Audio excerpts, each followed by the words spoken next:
حوالے سے، آپ کے اصحاب کے حوالے سے اور آپ کی امت کے حوالے سے۔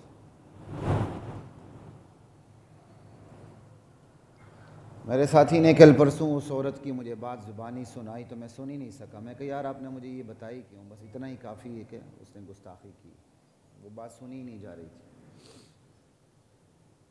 اس کمبخت کو یہ پتہ نہیں ہے تمہارے ہاں تک بھی جو عورتوں کو اب دفن نہیں کیا جاتا شوہر کے ساتھ بیوی کو، اور تمہارے ہاں تک بھی جو بچیوں کو زندہ درگور نہیں کیا جاتا، تو یہ محمد الرسول اللہ کی رسالت اور نبوت کا صدقہ ہے۔ لیکن یہ ایک مکمل عالمی منصوبہ بندی ہے۔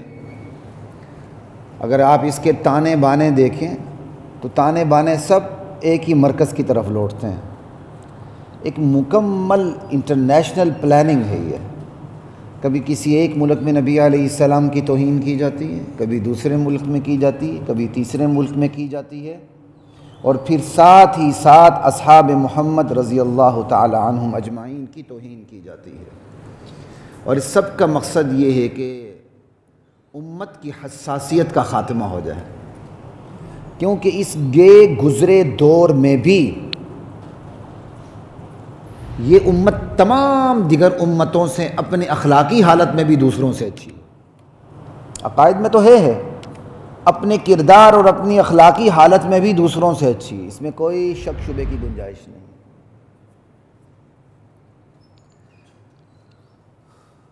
وہ ہر وقت پیمانہ لے کے بیٹھے ہوتے ہیں کہ اتنی گھری پڑی قوم اگر اتنی بدکار بھی ہو جائے تو اس کے سامنے اس کے رسول کی توہین کی جائے، رسول کے صحابہ کی توہین کی جائے تو اس کی غیرت جاگ اٹھتی ہے، اس کی چنگاری بھڑک اٹھتی ہے، اور ایک لازوال سلسلہ شروع ہو جاتا ہے۔ تو اس حساسیت کو ختم کیسے کیا جائے؟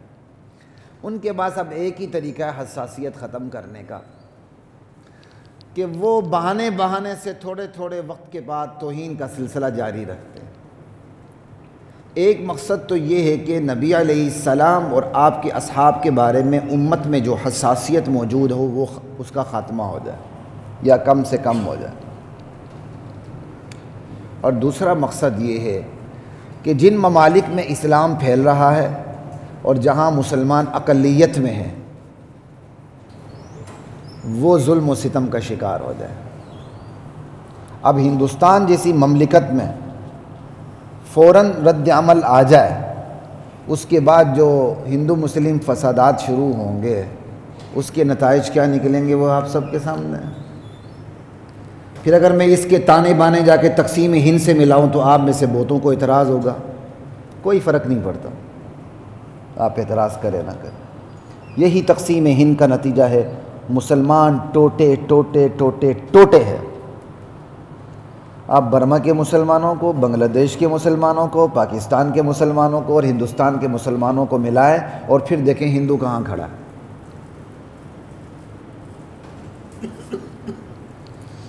تو یہ تو بات بڑی دور تک چلی جاتی ہے۔ ہمیں ٹوٹوں میں تقسیم کر دیا اور اب وہ راج کرتے ہیں، وہ مسلمان پہ ہاتھ اٹھاتے ہیں اور ہم اپنے مسلمان بھائی کی مدد نہیں کر سکتے کیونکہ سرحد کی باڑ لگی ہوئی ہے۔ لا الہ الا اللہ واللہ اکبر۔ یہ پاسپورٹ، یہ ویزا کو پرانی بات تو نہیں ہے نا، یہ تو شاید صدی گزری ہوگی کم و بیش۔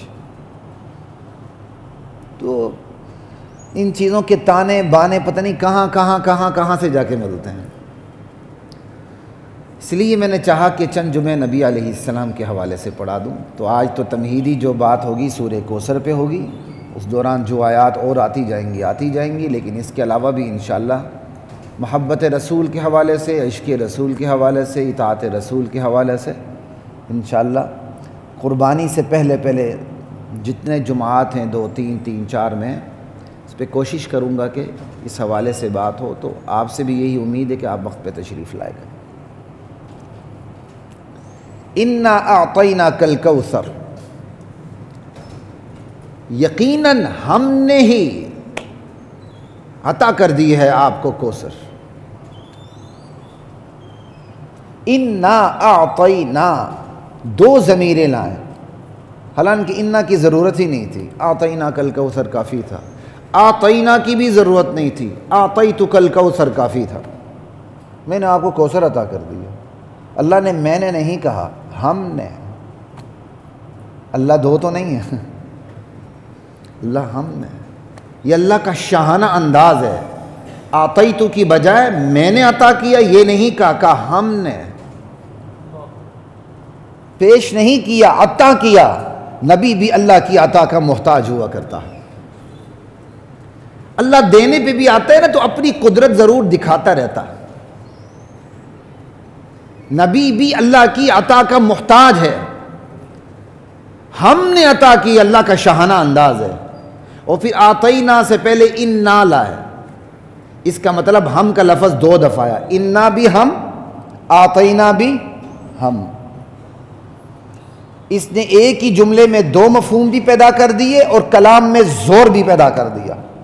ایک ہی جملے میں دو مفہوم پیدا ہو جائیں تو عربی میں اس کو حصر کہتے ہیں۔ عطا کرنے والے ہم ہیں، ہمارے سوا کوئی دوسری ہستی نہیں کہ جو عطا کر سکے،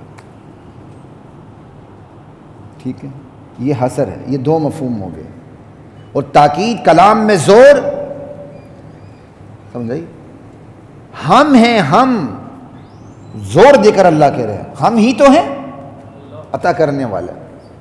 انا اعطیناک الکوثر، ہم نے آپ کو کوثر عطا کیا، کوثر کی نعمت ہم نے آپ کو دی ہے۔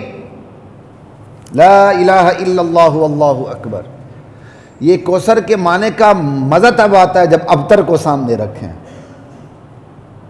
اور اس وقت بھی جب میں نے کوثر پہ بات کی تھی تو میں نے کہا کوثر اور ابتر کو ایک دوسرے کی ضد سمجھ لیں، ابتر پہ جا کے کوثر کی تفصیل دیکھ لیں، کوثر پہ جا کے ابتر کی تفصیل دیکھ لیں، مزہ آ جاتا۔ آخر اللہ نے اپنے نبی کے لیے یہاں یہ کلمہ کیوں ادا کیا، انا اعطیناک الکوثر؟ اس سے پہلے سورہ ضحیٰ بھی ہے، وہ بات کافی ہے، وَلَوْ سَوْفَ يُعْطِيكَ رَبُّكَ فَتَرْضَىٰ، اور اس سے پہلے الم نشرح بھی ہے، اس پر بھی ہماری بات ہو چکی ہے، الم نشرح لک صدرک، اس دور میں۔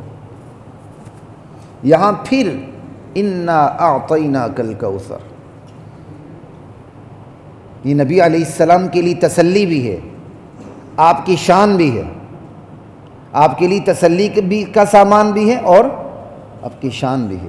نبی علیہ السلام بھی تو بشر تھے، اور بشر کے ساتھ بشری تقاضے لگے ہوتے ہیں، اسے حوصلے کی ضرورت ہوتی ہے، وہ پریشان ہوتا ہے، وہ تنہائی کا شکار ہوتا ہے، تو اللہ تعالیٰ نے اپنے نبی کی پریشانی دور کی، تنہائی کا سامان کیا، شان بھی بتائی، تسلی بھی دی، انا اعطیناک الکوثر۔ اور آپ کو یہ حالات کیوں پیش آئے کہ اللہ تعالیٰ نے آپ کو تسلی دی، انا اعطیناک الکوثر؟ یہ سوال ہی دراصل اس صورت کا پس منظر ہے۔ نبی حق کی دعوت لے کے اٹھتا ہے تو کھلبلی مچ جاتی ہے۔ نبی ہماری طرح حق کی دعوت نہیں دیتا کہ حق کو کیپسول میں بند کر کے دے دیں۔ ہمارے بہت سے ساتھی اس خوش فہمی کا شکار ہو جاتے ہیں کہ جی ہم توڑ پیدا نہیں کرتے، ہم تو جوڑ پیدا کرتے ہیں۔ وہ جوڑ کیا ہوتا ہے؟ حق کو کیپسول میں ڈال کے دیتے ہیں، یعنی زوم آنا، اگلا ناراض بھی نہ ہو، ہم اپنے مطلب کی بات بھی کہہ دیں، اگلا ہمارے اصل مطلب کو نہ سمجھ سکے، قریب آتا جائے گا دھیرے دھیرے، تو پھر رفتہ رفتہ سمجھتا چلا جائے گا۔ یہ ہم نے اپنی حکمت بنائی ہوئی ہے، اللہ کی حکمت اس کے بالکل برعکس ہے۔ اللہ چاہتا ہے کہ میرا بندہ ببانگ دہل حق کا اعلان کرے، بلے ساری دنیا اس کی مخالف ہو جائے۔ اسی لیے تو اللہ تعالیٰ نے دعوت کے لیے ایرے غیرے نتھو پھتوؤں کا انتخاب نہیں کیا، اللہ نے اپنی دعوت کے لیے انبیاء کا اور رسولوں کا انتخاب کیا ہے، جو دنیا کی منتخب ترین ہستیاں ہیں، ان سے بڑھ کر کوئی ہستیاں نہیں، ان سے بڑھ کر ہستیوں کو ہستیاں سمجھنے والا کافر ہو جاتا ہے۔ دنیا میں اس سے بڑا منصب ہے ہی نہیں ہے رسالت اور نبوت سے،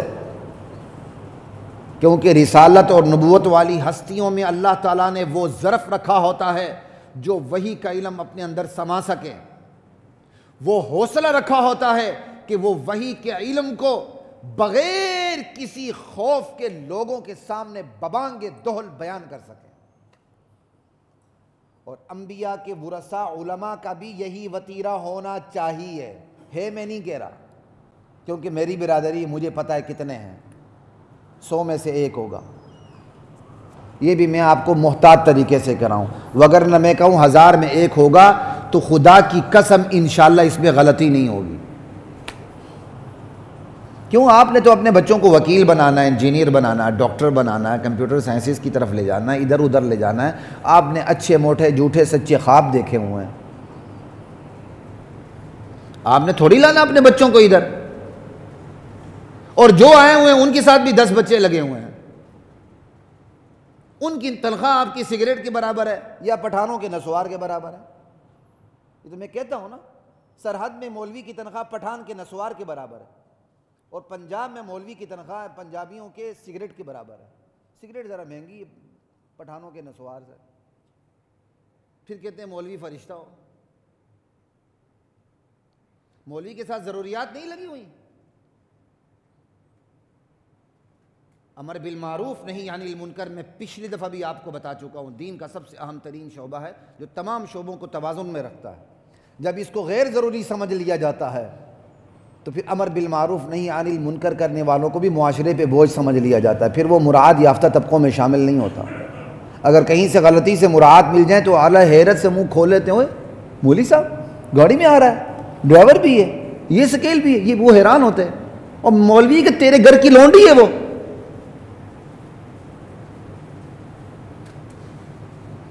اللہ نے اس دین کے لیے انبیاء کا انتخاب کیا، رسولوں کا انتخاب کیا، اور ان کو یہ حکم دیا فاصدع بما تؤمر. جو آپ کو حکم دیا جاتا ہے کھول کے بیان کریں، کوئی پرواہ نہیں کرنی پوری دنیا مخالف ہو جائے. حق کی جب دعوت اٹھتی ہے، خصوصاً پھر نبی دعوت لے کے اٹھے تو معاشرے میں کھلبلی مچتی ہے. کیوں؟ نبی پہلے دن سے ہی دعوت کو کیپسول میں ڈال کے بیان نہیں کرتا، وہ دعوت کو بالکل بے پردہ اور بے نقاب اور بے حجاب کر کے بیان کرتا ہے.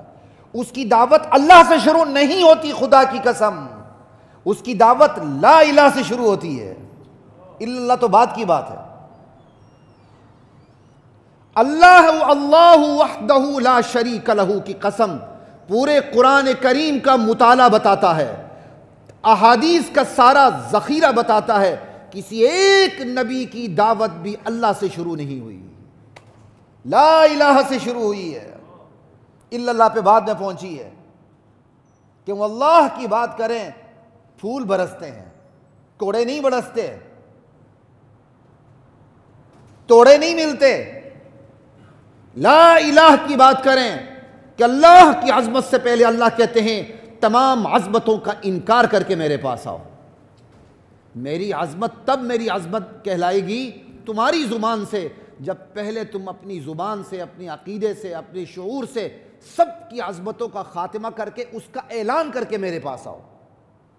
صرف خاتمہ کر کے نہیں، اعلان کر کے لا الہ. یہ چھوٹی بات ہے. لا الہ سے آپ تمام دنیا کی تہذیبوں پر کلہاڑا چلا رہے ہیں، تلوار چلا رہے ہیں. دنیا کے تمام کلچر اور لچر پہ، ثقافتوں پہ، تمدن پہ، رسوم و رواج پہ، قوانین پہ، حاکمیت پہ، ساورنٹی پہ، تمام چیزوں پر آپ تلوار چلاتے ہیں. ہر ایک کی معبودیت کا انکار کرتے ہیں، جائے نماز سے لے کر جائے اقتدار تک ہر ایک کی غلامی سے آزاد ہونے کا دعویٰ کرتے ہیں، ہر ایک سے خدائی کی نفی کرتے ہیں. پھر الا اللہ، یہ ساری خدائی اللہ کے لیے ثابت کرتے ہیں.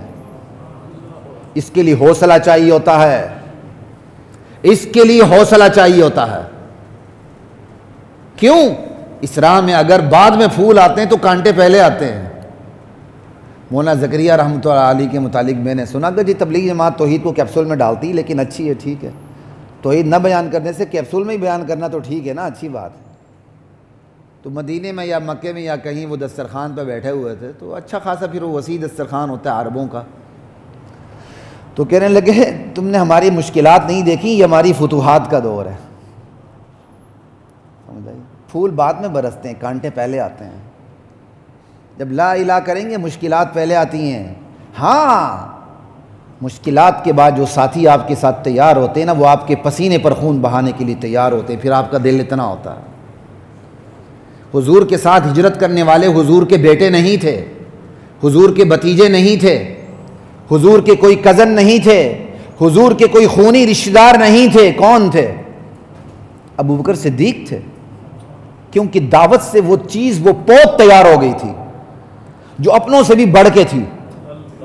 یہی دعوت کا خاصہ ہے، جب یہ دعوت اٹھتی ہے کھلبلی مچتی ہے، اپنے غیر ہو جاتے ہیں، غیر اپنے ہو جاتے ہیں۔ اپنوں میں کوئی اپنا ہو تو سونے پہ سہاگا، وگرنہ معیار اپنی قوم نہیں ہوتی، اپنی نسل نہیں ہوتی، اپنی ذات نہیں ہوتی، اپنا خاندان، اپنا قبیلہ، اپنا گروہ نہیں ہوتا، اپنا شعبہ نہیں ہوتا، معیار حق ہوتا ہے۔ حق کی طرف اگر حبشی بھی آ جائے وہ سیدنا بلال کہلاتا ہے۔ حق سے منہ موڑنے والا ابو لہب اور ابو جہل و ابو الحکم ہو، مین آف ڈیسیژن، تو اسلام اسے ابو جہل قرار دیتا ہے۔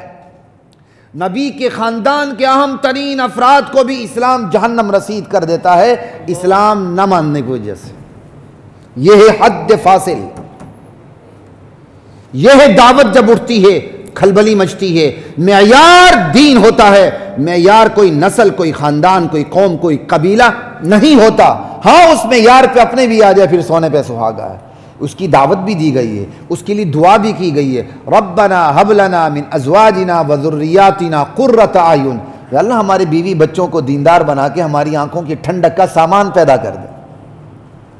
لا الہ الا اللہ وجعلنا للمتقین اماما۔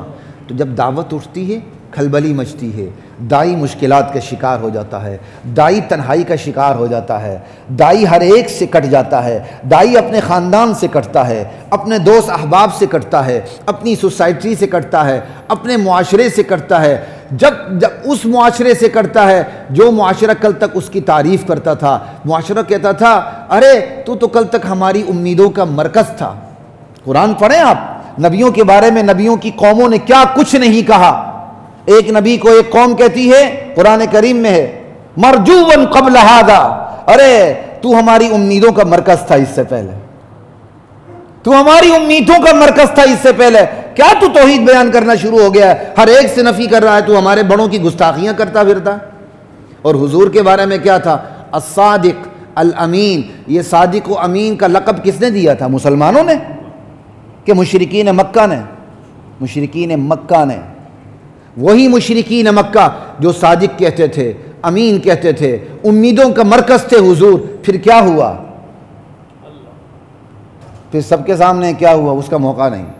یہ ہے دعوت کا خاصہ۔ دعوت اٹھتی ہے کھلبلی مچتی ہے، دائی تنہائی کا شکار ہوتا ہے، مشکلات کا شکار ہوتا ہے، دائی مشکلات کا شکار ہوتا ہے، اس پر ایمان لانے والے بھی مشکلات کا شکار ہوتے ہیں۔ یہی تو امتحان ہوتا ہے۔ اس مشکلات کے بعد پھر اللہ وہ آسانی پیدا کرتے ہیں کہ دائی کی دعوت پر لبیک کہنے والے پوری دنیا کے لیے معیار اور حق و عدل بن کے سامنے آ جاتے ہیں کہ دائی کی دعوت پر ایمان لانے والا یہ پہلا طبقہ آنے والے تمام مسلمانوں کے لیے معیار ایمان ہے، معیار حق ہے، معیار عدل ہے۔ فَإِنْ آمَنُوا بِمِثْلِ مَا آمَنْتُمْ بِهِ فَقَدِ اهْتَدَوْا۔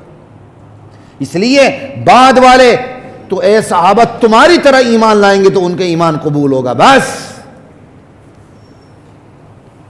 لا الہ الا اللہ واللہ اکبر۔ تو یہ وہ ماحول تھا، یہ وہ پس منظر تھا جس پس منظر میں سورہ کوثر اتری۔ نبی علیہ السلام نے دعوت دی، کھلبلی مچی، تنہائی کا شکار ہوئے۔ آپ کے ماننے والے پہلے ہی قسم پرسی کا شکار تھے۔ اگر کوئی دولت مند تھا ایک آدھا تو وہ بھی معاشرے کے سوشل بائیکاٹ کی وجہ سے قسم پرسی کا شکار ہوا، امیر سے غریب ہوا، غریب سے غریب تر ہوا، کھانے پینے کو کچھ نہیں، جان خطرے میں۔ اسلام کی پوری فوج ایک کشتی کی سوار، اور وہ کشتی نابلی موجوں کے اندر طوفان میں ڈاما ڈول ہو رہی ہے۔ اور کس بنیاد پہ؟ اس بنیاد پہ کہ اس امت سے اللہ راضی ہو جائے، یہ جہنم سے بچ جائے، جنت چلا جائے۔ یہ گناہ تھا۔ اس گناہ کی پاداش بھی کیا کہ یہ کوئی گناہ تھا، اس کو وہ مشرکین مکہ گناہ سمجھتے تھے۔ اور پھر اسی دور میں نبی علیہ السلام کی اولاد یک کے بعد دیگرے فوت ہوتی چلی گئی، یہاں تک کہ حضرت ابراہیم بھی فوت ہو گئے۔ سمجھ آئی؟ جو آپ کی کنیز حضرت ماریہ سے تھے۔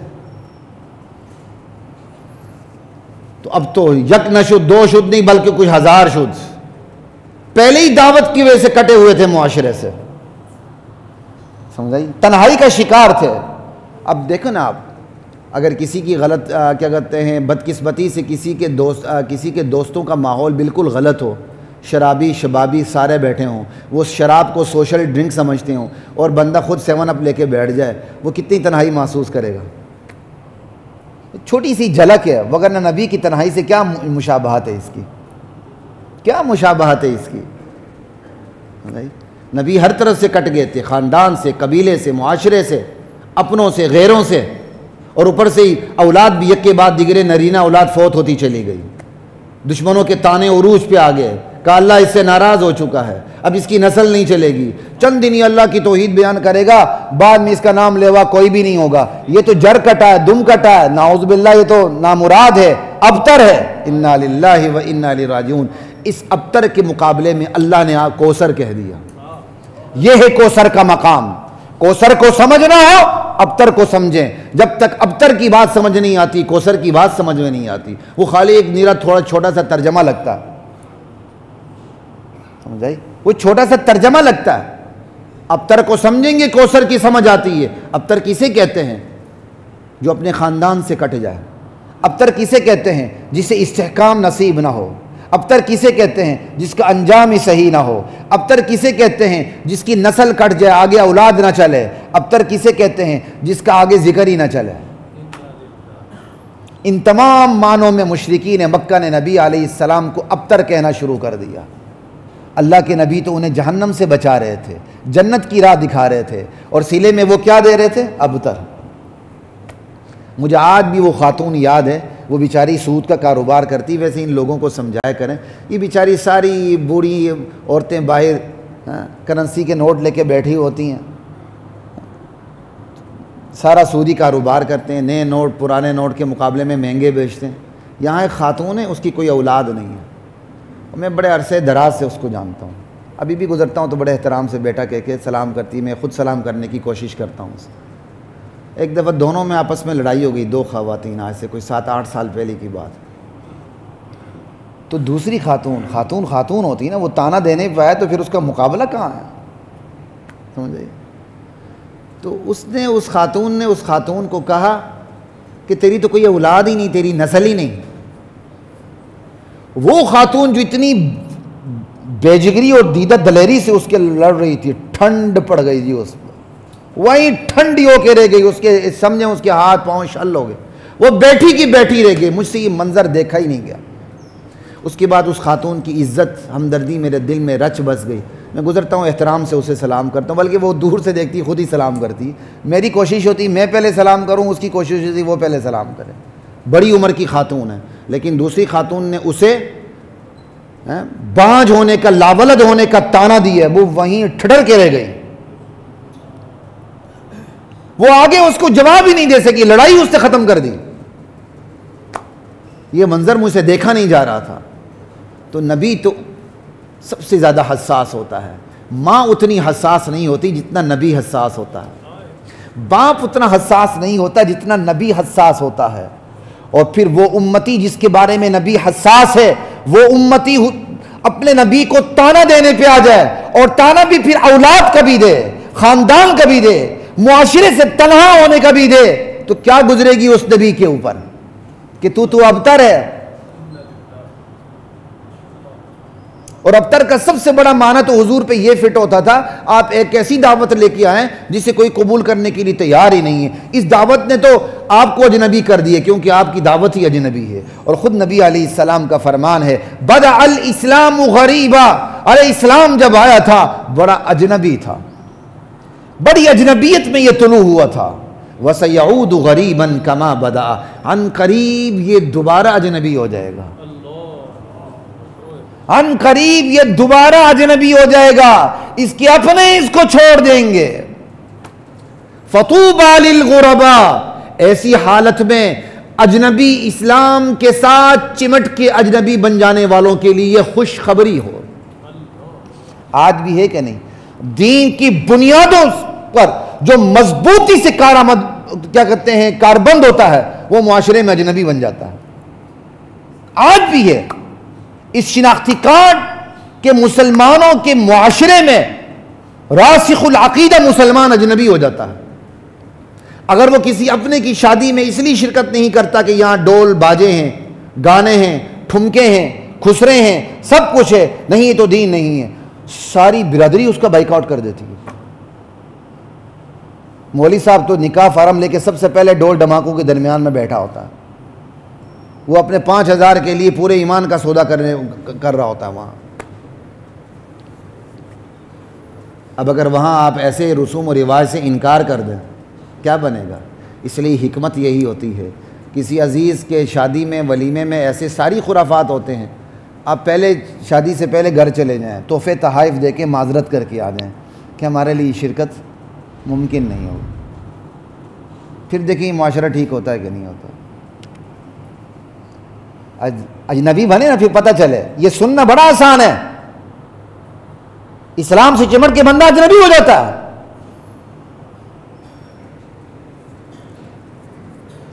لا الہ الا اللہ. ایسے میں یہ ایسی حالت میں یہ کوثر اتری سورت انا اعطیناک الکوثر. میرے نبی آپ کو انہوں نے ابتر کہہ دیا، آپ تو کوثر ہیں، آپ تو خود کوثر ہیں، آپ کو انہوں نے ابتر کہہ دیا. کوثر خیر کثیر، خدا کی ذات بھی کوثر. ٹھیک، آپ کی امت جو آپ پہ ایمان لانے والی ہے اپنی کثرت کے اعتبار سے بھی آپ کے لیے کوثر، اپنی قوت کے حوالے سے بھی آپ کے لیے کوثر. آپ کا وہ اولین طبقہ جو آپ پر ایمان لا کے صحابہ بنے اور آپ کی زندگی میں ہی وہ فصل تیار ہو گئی جو پوری دنیا پہ حکمرانی کرنے کے لیے کافی تھی، وہ کوثر ہے. آپ نے کہا 12 خلفاء تک اسلام کا غلبہ ہوگا. 12 خلفاء تک، 3 4 نہیں، 5 6 نہیں، 12 خلفاء تک. ہم نے 4 5 کے بعد ہی اسلام کی تاریخ کو مسخ کر کے پیش کر دی. سمجھ آئی بات؟ ہم نے تو 4 5 کے بعد ہی اسلام کی تاریخ مسخ کر دی. صاف صحیح حدیث موجود ہے 12 خلفاء تک اسلام کا غلبہ رہے گا، اور یہ 12 کے 12 قریش میں سے ہوں گے. یہ کوثر ہیں. نبی علیہ السلام کی کہیں ڈائریکٹلی توہین ہوتی ہے، کہیں انڈائریکٹلی ہوتی ہے. جو ڈائریکٹ نہیں کر سکتے اپنے آپ کو مسلمان کہتے ہیں، وہ انڈائریکٹلی کرتے ہیں. وہ انڈائریکٹلی کیسے کرتے ہیں کہ آپ کے ساتھ جو عظمتیں وابستہ ہو چکی ہیں وہ ایک ایک کر کے ان عظمتوں کو کھرچنے کی کوشش کرتے ہیں. ایک بندہ ہے، آپ اس کی براہ راست توہین نہیں کرتے، لیکن آپ اس بندے کو یہ کہتے ہیں آپ نے جو کل بات کی تھی نا وہ آج غلط ثابت ہو گئی، تو آپ نے کیا کر دی؟ اس کی کر دی نا، انسلٹ کر دی. اگر وہ بات آپ غلط کہہ رہے ہیں اور وہ بات صحیح کہہ رہا تھا اور آپ نے کہہ دی کہ آپ نے کل جو بات کی تھی وہ آج غلط ثابت ہو گئی، تو کیا ہو؟ آپ نے اس کی عزت گرا دی. اسی طرح اس کے دوستوں کا 3 4 کا حلقہ یا 4 5 کا حلقہ وہ بڑے نہیں، آپ نے ڈائریکٹ اس کی توہین نہیں کی. بلکہ آپ نے کہا آپ کی زندگی جو حلقہ ہے وہ منافقوں کا ہے، تو پھر آپ اس کی توہین کر کے نہیں کریں. تو سمجھ آ رہی میری بات؟ آپ اس کی توہین کر دیں. آپ کے پاس بڑی ایک اچھی کتاب ہے جس کا آپ مطالعہ کرتے ہیں، اس نے ڈائریکٹ آپ کی توہین نہیں کی، لیکن اس نے کہا کہ جو آپ کتاب پڑھتے ہیں نا اس سے بڑا رد بدل ہو گیا. تو آپ نے کس کی توہین کی؟ اس کی وزڈم کی توہین کی. وہ تو کہہ رہا ہے کہ اس پہ رد بدل ممکن ہی نہیں، اور آپ نے کیا کہہ دیا؟ بس نبی علیہ السلام کی کہیں ڈائریکٹ توہین ہوتی، کہیں یہ ڈائریکٹ توہین ہوتی. ڈائریکٹ توہین آپ کے سامنے خاطے بنتے ہیں، آپ کے لیے زندگی پر حملے ہوتے ہیں، سب کچھ الزامات کو دہرانا نہیں ہے. انڈائریکٹلی توہین کیا ہے؟ ابو بکر صدیق کی تنقید، عمر فاروق کی تنقید، عثمان غنی کی تنقید، معاویہ بن ابی سفیان کی تنقید، خود حضرت ابو سفیان کی تنقید رضی اللہ عنہ. ایک ایک کر کے جن صحابیوں کے بارے میں آپ نے بشارتیں دی، عشرے مبشرہ، ان پہ تنقید. عشرے مبشرہ جن کو آپ نے جنت کی بشارت دنیا میں دی ان پہ تنقید. جن کو آپ نے بیٹیاں دی ان پہ تنقید. جن سے آپ نے بیٹیاں لی ان پہ تنقید. تو دراصل آپ تنقید کس پہ کر رہے ہیں؟ خود ذات نبوت پہ کر رہے ہیں. لیکن بغیرت ہے وہ لوگ جو ذات نبوت پر براہ راست حملہ نہ کر کے ادھر ادھر سے حملہ کرتے ہیں، اور احمق ہے وہ لوگ جو ایسے الزام پر ایمان لاتے ہیں. قرآن پڑھنے کی بجائے تعلیم کی اولاد تو کافی سمجھتے ہیں. تو نبی علیہ السلام کی توہین کہیں ڈائریکٹلی ہو رہی ہے کہیں انڈائریکٹلی ہو رہی ہے. اس کا علاج قرآن پڑھیں, حدیث پڑھیں. اس کا علاج, اس کا بہترین انتقام, اللہ کا ریاست کے بھی ہوش آ جائیں, اس کا بہترین انتقام میں اور آپ اپنے آپ کو سیرت کے اندر, سیرت پہ ڈھال دیں اپنے آپ کو. تو یہ معاشرہ سیرت نبوی میں اپنے آپ کو ڈھال لے گا تو اسی معاشرے سے پھر قیادت اٹھے گی, جو غیور قیادت اٹھے گی. کسی کی ضرورت نہیں گائے کا پیشاب پینے والے کی وہ میرے نبی کی توہین کرنے کے لیے نیت بھی کرنے کی کوشش کرے, تو میری آنکھ سے بھی دیکھنے کی کوشش کرے. اگر آج وہ میری آنکھ سے دیکھ رہا ہے, اگر آج وہ بڑھو رہا ہے, بکواس کر رہا ہے, اس کی غلطی اپنی جگہ, اس سے کہیں زیادہ غیرت ہے خود, کیونکہ میرے سامنے وہ میرے نبی کی توہین کر رہا ہے. میرے سامنے میرے باپ کی نہیں کرتا, میرے نبی کی کرے. کس سے میں اس قبر میں سب سے بڑا غیرت ہوں کہ میرے سامنے میرے باپ کی توہین نہیں کر سکتا لیکن میرے نبی کی کر رہا ہے. میرے سامنے میری ماں کی نہیں کر سکتا لیکن اپنے کی توہین کر رہا ہے. میرے سامنے میرے باپ کی نہیں کر سکتا لیکن شیخ نہیں کر رہا ہے. اس قبر میں غیرت. ہمارے اندر اسلام اتنا مضبوط ترین ہونا چاہیے کسی ہندو کو ادھر ادھر کوئی ضرورت ہو ہی نہ سکے, خیال ہی نہ ہو. جب اسلامی سلطنتوں کو زوال آیا تو خیال لینے کے لیے نمائندے جاتے تھے, تو خیال یا جو بھی خیال لینے کے لیے چلے گئے اسلامی مملکتوں کے نمائندے, دینے والوں نے انکار کر دیا. کیوں نہیں دے؟ تب وہ لینے والے چلے, ہماری کوئی اوقات ہی نہیں کیا حکومت ہے, جاؤ چھٹی کرو. جب تک ہمارا کردار ٹھیک نہیں ہوتا طاقتیں مسلط ہو جاتی ہیں, فرعون مسلط ہو جاتا ہے. لا الہ الا اللہ اللہ, یہ انا اعطیناک الکوثر, ہم نے آپ کو کوثر دی ہے. خیر کثیر سے تمام چیز کی قرآن پڑھتا ہے, دنیا جہاں کی, آخرت کی, دنیا کی تمام نعمتیں کوثر کے اندر داخل. انا اعطیناک الکوثر والضحی واللیل اذا سجى, صبح روشن کی قسم, وقت جاش کی قسم, واللیل اذا سجى, تاریک رات کی قسم, ما ودعك ربك وما قلى, میرے نبی تیرے رب نے تجھے چھوڑا نہیں, وہ تجھ سے ناراض نہیں ہوا. والآخرۃ خیر لک من الاولی, آپ کی شان تو یہ ہے کہ آپ پہ ہر گزرنے والا لمحہ پہلے لمحے سے بہتر. یہ اللہ کے نبی کی شان ہے, ہر آنے والا لمحہ گزرنے والے لمحے سے. اور آج بھی یہی ہے ہمارے نبی پر, ہر آج جو لمحہ گزرتا ہے عالم برزخ میں, علیین میں, وہ گزرا ہوا آنے والا لمحہ گزرے ہوئے لمحے سے بدل جہاں بہتر. والآخرۃ خیر لک من الاولی وسوف یعطیک ربک فترضی, اور پھر آپ کا رب آپ کو وہ کچھ عطا کر دے گا کہ آپ راضی ہو. علم یجدک یتیما فآوی, اس نے آپ کو یتیم پایا, ٹھکانہ دے دی. ووجدک ضالا فہدی, متلاشی حق پایا, ہدایت دے دی, بلکہ نبی بنا دی. ووجدک عاقلا فاغنی, مفلس پایا, غنی کر دیا. آپ کا فقر آپ کا اختیاری ہے, اضطراری نہیں ہے. مولوی صاحب نے یہاں نبی کا فقر بیان کرنا شروع کر دیا. نیچے سننے والوں نے کہا آپ نبی کی سب سے پہلے پیروکار بنے, فقیر بن کے زندگی. یہ مولوی کی غلطی جس سے آپ کو نبی علیہ السلام کا فقر ایسے سکھایا. آپ کو ایسے کپڑے پہن کے بیٹھے, تو نبی کی سنت یہ ادا نہیں ہوتی. ٹیبل نہ کیا ہوتے تھے, یہ بڑے ٹھاٹ بھاٹے کپڑے پہن کے بیٹھتا. تو نبی کو مولوی صاحب بیوقوف تھا جس نے نبی کی سیرت اس طرح بیان کی. قرآن تو کہہ رہا ہے کہ نبی کو اللہ تعالیٰ نے مالدار کر دیا. ووجدک عائلا فاغنی, نبی کی فقیری اختیاری تھی, جو آتا تھا صحابت سے سارا کچھ دے کے خالی ہاتھ رہ جاتا, کمی نہیں تھی آپ کے پاس. قرآن بتا رہا ہے مالدار ہے. ووجدک عائلا فاغنی فاما الیتیم فلا تقہر واما السائل فلا تنہر واما بنعمت ربک فحدث. الم نشرح لك صدرك, ہم نے آپ کا سینہ دین کے لیے کھول نہیں دیا. ورفعنا عنك وزرك, آپ سے بوجھ اٹھا نہیں دیا. الذي انقض ظهرك, جس بوجھ نے آپ کی پیٹھ کو توڑ کے رکھ دیا. ورفعنا لك ذکرك, ہم نے آپ کے ذکر کو بلند کر. آج نبی جتنا ذکر کسی کا بلند ہے, نبی پر اترنے والی کتاب سے پڑھنے سے زیادہ کوئی کتاب دنیا میں پڑھی جاتی ہے. ہاں مشکلات, فإن مع العسر يسرا إن مع العسر يسرا, یہ یسر و عسر ایک ساتھ ہے، دونوں ساتھ ساتھ چلتے ہیں، تنگیاں بھی آتی ہیں، سختیاں بھی آتی ہیں، پھر آسانیاں بھی آتی ہیں۔ لا الہ الا اللہ، تبت یدا ابی لہب وتب، ابو لہب کے دونوں ہاتھ ٹوٹ جائے، جس نے میرے نبی کو کہہ دیا کہ تیرے ہاتھ ٹوٹ جائے، وتب میں نے ابو لہب کو تباہ و برباد کر کے رکھ دیا۔ اللہ نے پہلی خبر دے دی کہ وہ ایسی موت مرا اولاد قریب نہیں، ایسی موت مرا کہ اولاد قریب نہیں تھی۔ آج بھی ایسا ہے جو نبی پر تہمتیں باندھتا ہے، پھر اس کی موت ایسی آتی، وہ تنہائی میں مرتا۔ آپ دیکھیں نا، جنہوں نے نبی علیہ السلام کے بارے میں خاکے بنائے، ادھر ادھر کیے، ان میں سے جو مرا اس کی موت کیسے آئی؟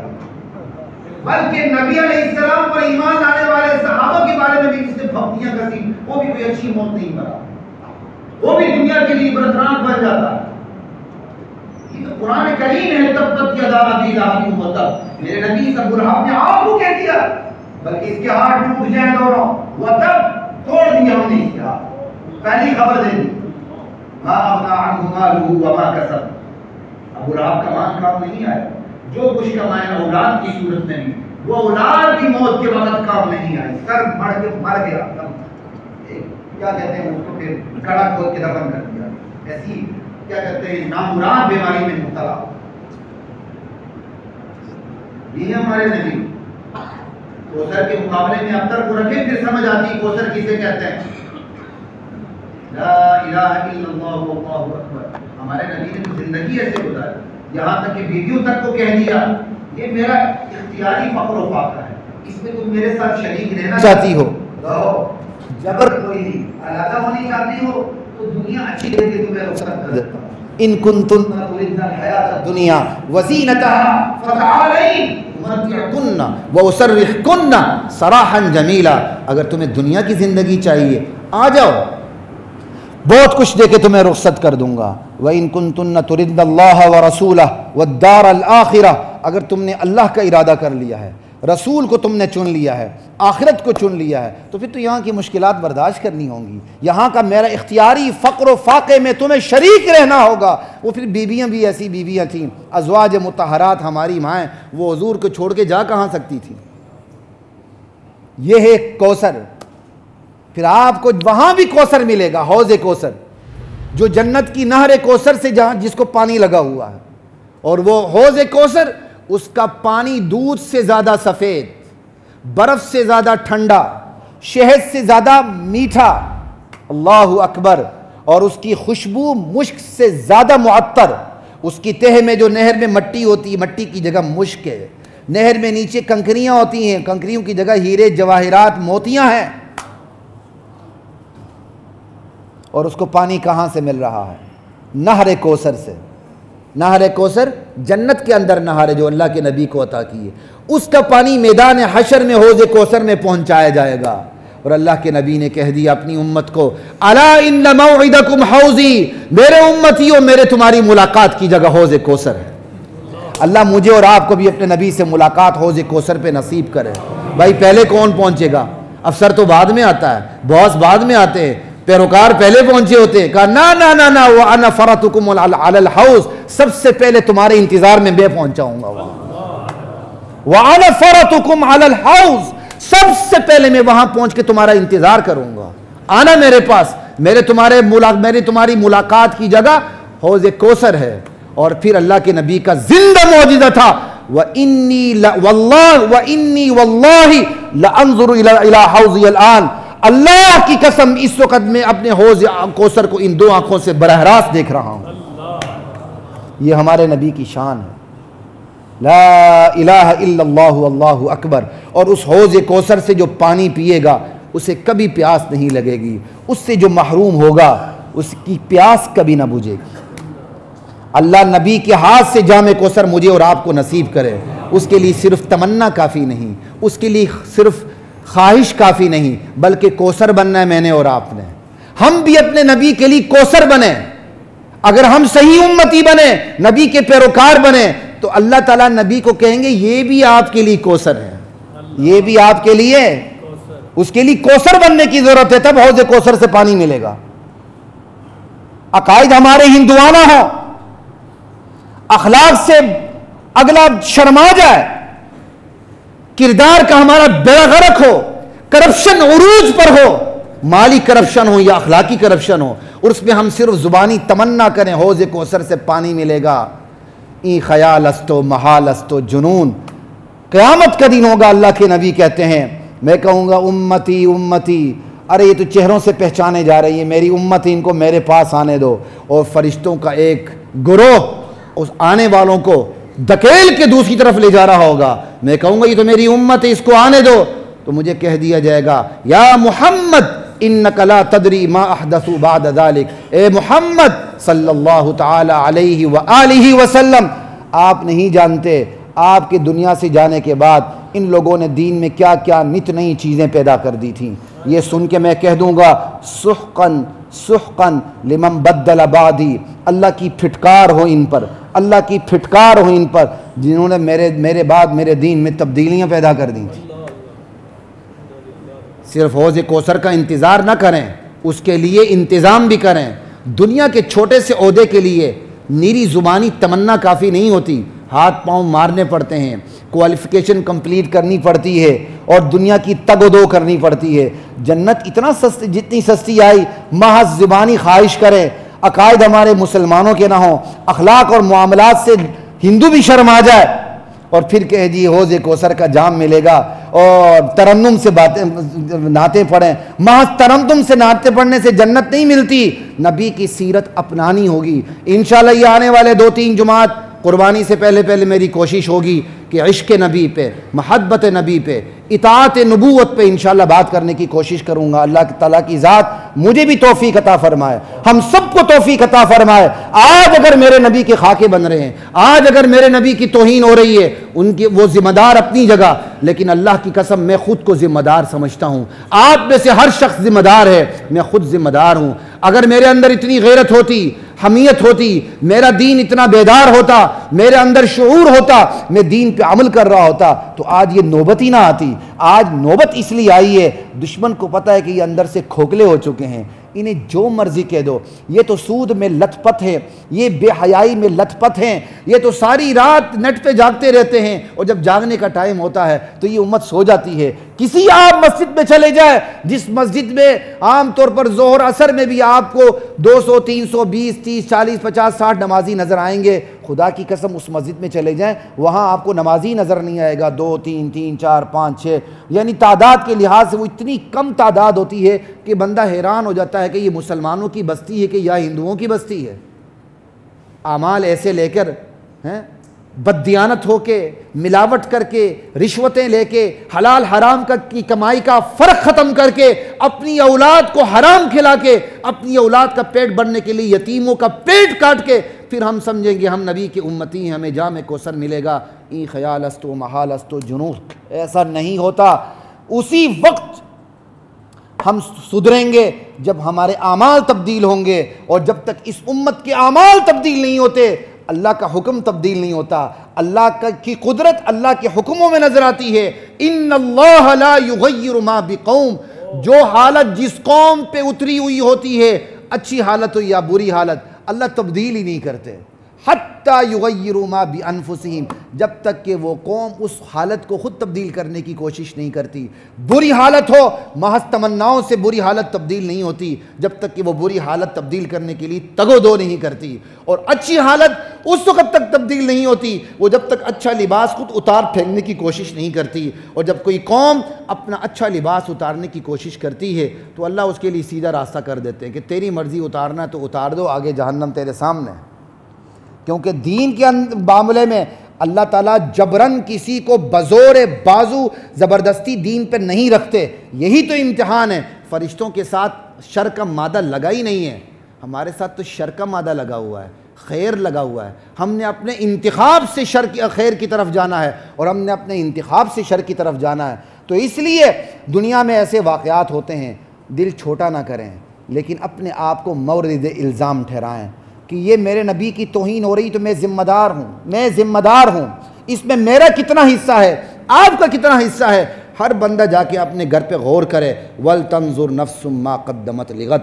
آج ملکی سطح پہ، عالمی سطح پہ کہیں بھی نبی کی توہین ہوتی ہے، اصحاب نبوت کی توہین ہوتی ہے، میرے سمیت ہر بندہ سوچے کہ یہ وہ دو نبی جو پوری کائنات کا سردار بن کے، رحمت للعالمین بن کے، امام الانبیاء بن کے، خاتم الانبیاء والمعصومین بن کے اس دنیا میں تشریف لایا، آج اس کی توہین ہو رہی، تو اس کا میں ذمہ دار کتنا ہوں؟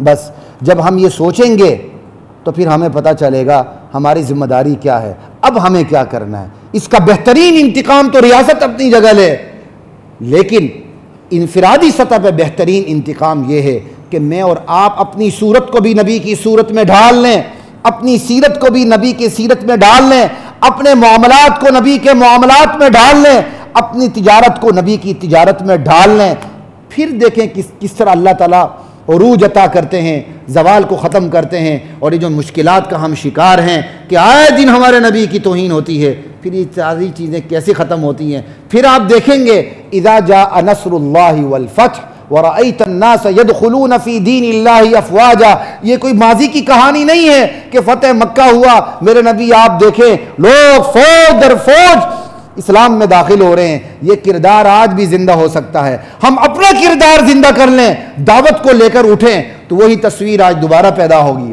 وہی صورت آج دوبارہ پیدا ہوگی، اللہ کی مدد آئے گی۔ آپ دیکھیں گے یہی مخالفت کرنے والے فوج در فوج اسلام کے اندر داخل ہونا شروع ہو جائیں گے۔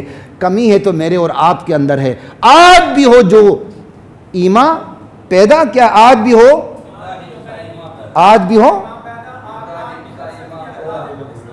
بس جو بھی، اب آپ نے اتنا کہہ دیا مجھے یاد نہیں، آج بھی ہو جو ابراہیم کا ایمان پیدا، آگ کر سکتی ہے انداز گلستہ پیدا۔ بس اللہ مجھے اور آپ کو ایمان یقین نصیب فرمائے۔ آئندہ جمعات بھی انشاءاللہ نبوت اور اصحاب نبوت پہ بات ہوگی۔ وآخر دعوانا الحمدللہ رب العالمین۔